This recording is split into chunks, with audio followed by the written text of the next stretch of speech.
All right, hello everyone, and welcome to my channel.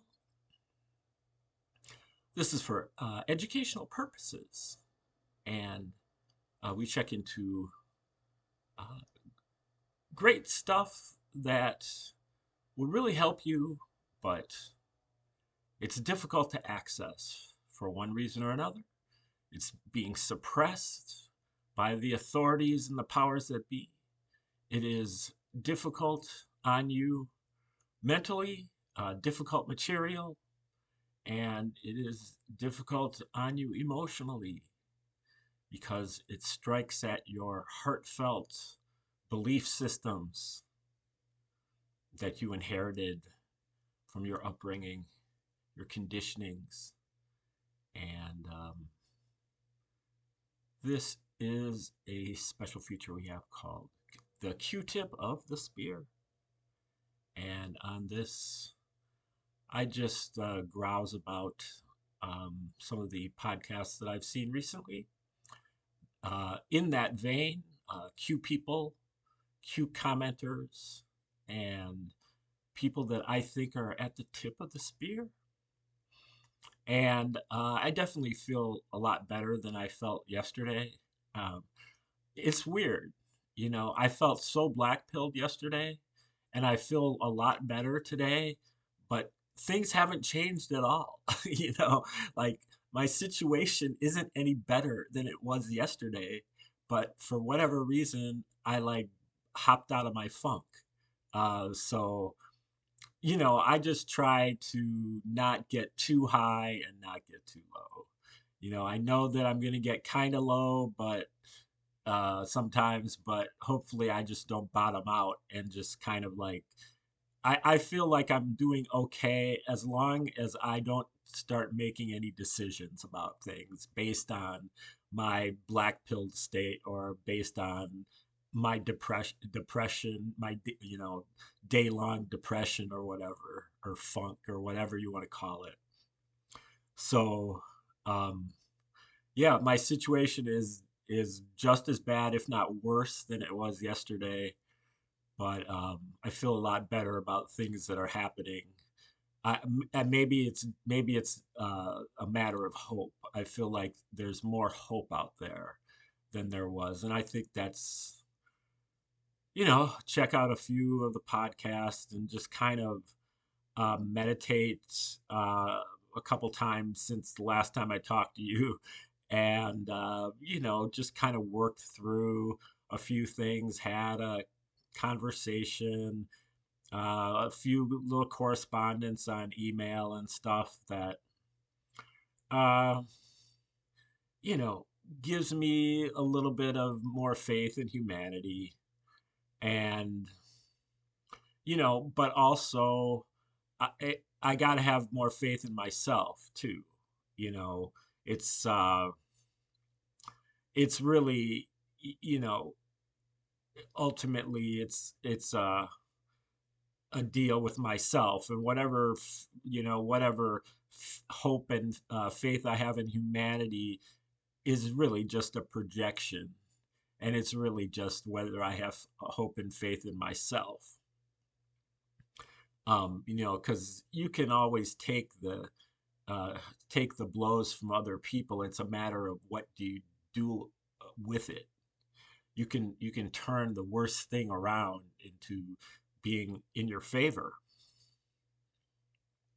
if you just have an open mind about it, and you are light enough on your feet to transmute things. Uh, Easier said than done, but I have done it before. I don't do it all the time. So that's where we're at, this kind of human potential. I have the potential to do this, but I have to remind myself that I have that potential and then kind of practice that state of mind that allows you to transmute things. So, yeah. And, you know, listening to one of the podcasts, I just felt like they were just talking about taking the consensus about whether we've turned the corner or not, whether we are, you know, even though some of us are impatient and hard bitten and, just kind of uh, tired from all the, you know, painful scenes of the last 6, 7, 8, how many ever years it's been. Um, but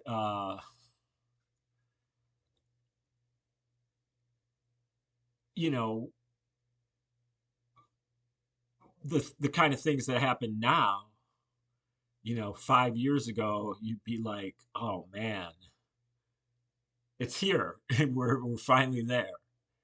But now they're happening every single day, and but 5 years later, we're uh, kind of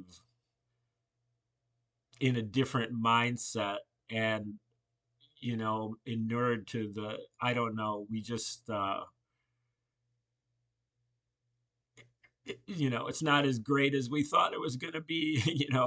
um there's a lot of other contingencies involved, and I feel like the movement has some very strong weaknesses that need to be addressed. And we're not going to just kind of win this as is, because if we win this, which we will, and I clearly think that we've, turned the corner. I think we've turned the corner, and, you know, and from there on, it's easy street. It's like we there's no way that we're gonna lose unless we like fall down, unless the turf monster comes and knocks us over, because the other side is um, out of the play. They're completely out of it. They don't even know. Most of them don't even know that there's even anything going on. That's you know on the level. They might think it's politics as usual or something like that. They don't see it as being like this Manichean, all the marbles, global civil war kind of thing.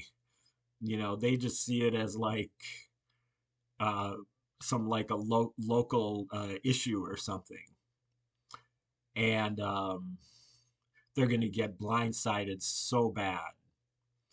But that's where you kind of try to avoid the Schadenfreude, I guess. But you know, I think it's over. And that's why I feel like we need to prepare for the next phase. And the next phase is, you know, is the new boss going to be like the old boss? And are we going to revert to the kind of behavior that we sometimes exhibit when we are in control, as opposed to, a more open type of behavior when we're not in control? But so I still have my eyes peeled for the uh, regression to the witch burnings, the Inquisition, and the Crusades, and you know the pious fraud. And so I just don't see Christianity making it out of this, out to the next phase, simply because it's not true. It was a psychological operation just like everything else. And, um, that's what we have to wake up to. We need to move forward on the basis of deism, the belief in one God who is good, who has endowed humans with higher mental, spiritual faculties like reason, curiosity, wonderment, and has embedded nature with beauty but also the laws of physics, the laws of math and geometry. And through these things, we are able to behold the creation and understand the creation directly, not via intermediaries like books and priests and pastors and rabbis and other authority figures. We can figure it out. We have all of it within us. We have the tools we need. We don't need these other tools. Now, if you want the other tools, I'm certainly not, you have the right to do that. I will defend your right to believe whatever you want. But I would hope that if you're a truther, that you examine the truth. And the truth is that the Romans are the true authors of the New Testament, and it can be proven, especially if you read the works of Josephus and recognize that the New Testament is basically based on Josephus. And Josephus was a Jew, but he defected to the Romans. He was writing from Caesar's palace in Rome, and that's where he lived. And he was called Flavius Josephus. He was a member of the Flavian dynasty of Caesars from 69 to 96 AD, and he was an adopted member, but he was one of the court historians there. And now he probably had a lot of help as well, um, if he even existed.